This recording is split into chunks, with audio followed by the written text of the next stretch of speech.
جی بسم اللہ الرحمن الرحیم، میں ہوں ذیشان بخش اور آج ہم بات کریں گے ملک کی تازہ ترین صورتحال پر۔ حالات کچھ اس طرح پیدا ہو رہے ہیں کہ ابتدائی طور پر مسلم لیگ نون انتخابی شکست کے بعد پارلیمنٹ میں وہ خط لے آئی جس کی بنیاد بنائی گئی کہ چودھری شجاعت حسین نے ڈپٹی اسپیکر کو یہ خط لکھا ہے اور کہا یہ ہے کہ جناب ان کی جماعت کے جو 10 ووٹ ہیں بشمول اپوزیشن اتحاد کے نامزد امیدوار چودھری پرویز الہی وہ بھی نون لیگ کو ووٹ دیں گے۔ بڑی عجیب سی بات ہے کہ ایک پارٹی کا کینڈیڈیٹ ہے وہ اپنی ذات کو بھی ووٹ نہیں دے سکتا، وہ دوسری پارٹی کو ووٹ دے گا۔ خیر یہ خط کا معاملہ تو اب سپریم کورٹ دیکھے گی، لیکن سپریم کورٹ میں جو اب تک کی ڈیبیٹ سامنے آئی ہے اور عدالت کے جو انیشل ججز صاحبان کے ریمارکس آئے ہیں اس کے اندر ایک چیز تو بڑی واضح ہے کہ محترم جج صاحبان اس بات پر تو کنونس ہیں کہ جو ڈپٹی اسپیکر دوست محمد مزاری نے پلی لی ہے عدالتی فیصلے کی 63 ایک اور عدالتی فیصلے کا پیراگراف نمبر 3 وہ کسی طور پر بھی جو مطلب اخذ کیا گیا ہے وہ در حقیقت ویسے ہے نہیں۔ یہی وجہ تھی کہ عرفان قادر صاحب کو یہ کہا گیا جو کہ وکیل تھے دوست مزاری کے کہ آپ اس کو ڈیفینڈ کریں، تو انہوں نے اس طرح سے ڈیفینڈ کیا ہی نہیں اور جتنی انہوں نے کوشش کی اس سے بھی ججز صاحبان کنونس نہیں ہوئے اور اس کے بعد رائے ایک یہی قائم ہوئی کہ مزید وقت درکار ہے تاکہ اس وقت کو دیکھتے ہوئے کیس کو پیر تک کیا گیا۔ اسلام آباد میں یہ اب اگلی سماعت ہوگی کل پیر کے روز دوپہر 1 بجے، لیکن اب یہ خبریں سامنے آ رہی ہیں کہ مسلم لیگ نون کی کوشش ہے کہ کسی بھی طریقے سے اس کو فوری طور پر لارجر بینچ کی استدعا کی جائے تاکہ زیادہ سے زیادہ ٹائم گین کیا جا سکے۔ جتنا ٹائم زیادہ گین کیا جائے گا اتنا ہی نون لیگ کے لیے بینیفیشری ہے اور ان کو وقت ملے گا۔ دوسری طرف عدالت کی جانب سے کہا یہ گیا کہ حمزہ شہباز بطور کیئر ٹیکر چیف منسٹر نگران کے طور پر اب کہہ لیں کہ ان کو یہ کہا گیا ہے کہ وہ کوئی پالیسی ساز فیصلہ اور اس قسم کے اقدامات نہیں کریں گے، صرف ڈے ٹو ڈے میٹرز کو دیکھیں گے۔ اب صورتحال جس طرف جا رہی ہے، کل انصار عباسی صاحب کی خبر سامنے آئی جس میں انہوں نے واضح طور پر یہ کہا کہ نرم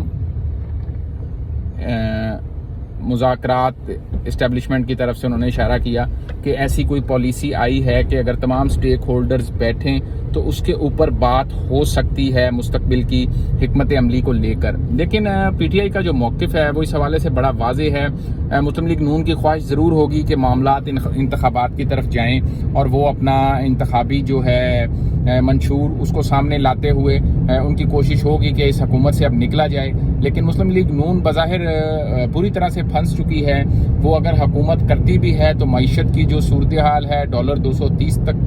پہنچ چکا ہے، اور اگر جس طرح کے عدالتی فیصلہ آیا ہے اگر یہ کیس عدالت میں 2 3 4 روز مزید چلتا ہے تو یقینی طور پہ روپیہ مزید گرے گا، سٹاک مارکیٹ گرے گی اور جو کاروباری سرگرمیاں ہیں خاص طور پر انٹرنیشنل لیول پر وہ پاکستان کی جو ٹریڈ ہے وہ بری طرح سے اس ساری صورتحال سے متاثر ہو رہی ہے۔ کوشش تو یہ ہونی چاہیے ارباب اختیار کی کہ جتنی جلدی کوشش ہو سکے یہ جو پولیٹیکل ٹرموائل ہے اس کو ختم ہونا چاہیے، کیونکہ جتنا یہ لمبا چلے گا اتنا مشکل ہوگا تمام سٹیک ہولڈرز کے لیے آگے جا کر ان ساری صورتحال اور ان چیزوں کو سنبھالنا۔ تحریک انصاف اس حوالے سے بڑی واضح ہے کہ سب سے پہلے تو ان کا مطالبہ ہے کہ کسی بھی طریقے سے الیکشن کی ڈیٹ اناؤنس کی جائے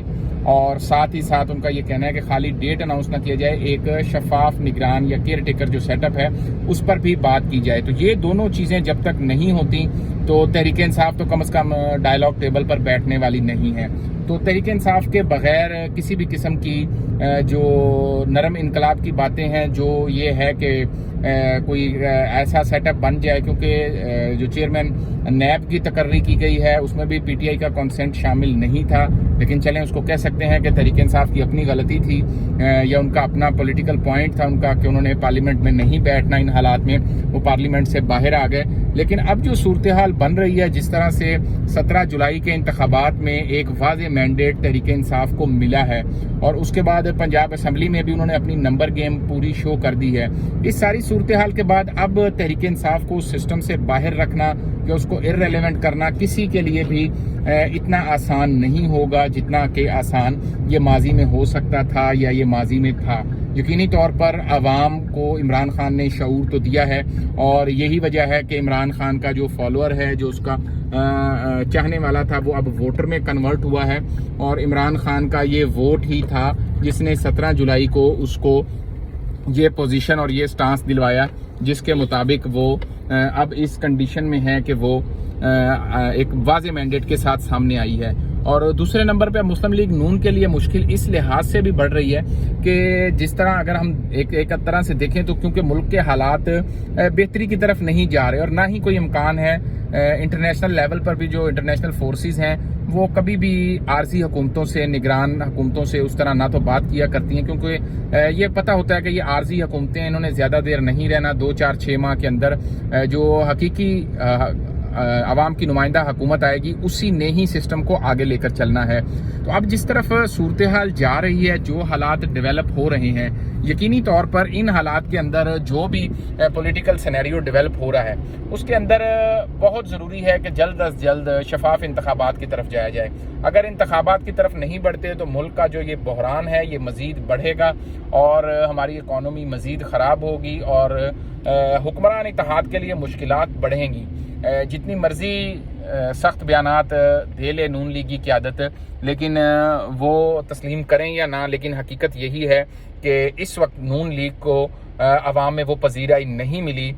جو نون لیگ ایکسپیکٹ کر رہی تھی۔ گو کہ مرکزی اور صوبائی حکومتیں بھی مسلم لیگ نون کی تھیں، لیکن اس کے باوجود نون لیگ وہ مینڈیٹ نہیں لے سکی جس کا وہ دعویٰ کر رہی تھی۔ 15 سے 16 سیٹوں کا دعویٰ تھا، اور کہا یہ جا رہا تھا کہ تحریک انصاف 3 یا 4 سیٹیں لے گی۔ تو جو انتخابی نتائج تھے وہ اس کے بالکل برعکس تھے۔ ہم نے خود بہت سے حلقوں میں وزٹ کیا، الیکشن ڈے سارا دیکھا، لوگوں نے بھرپور طریقے سے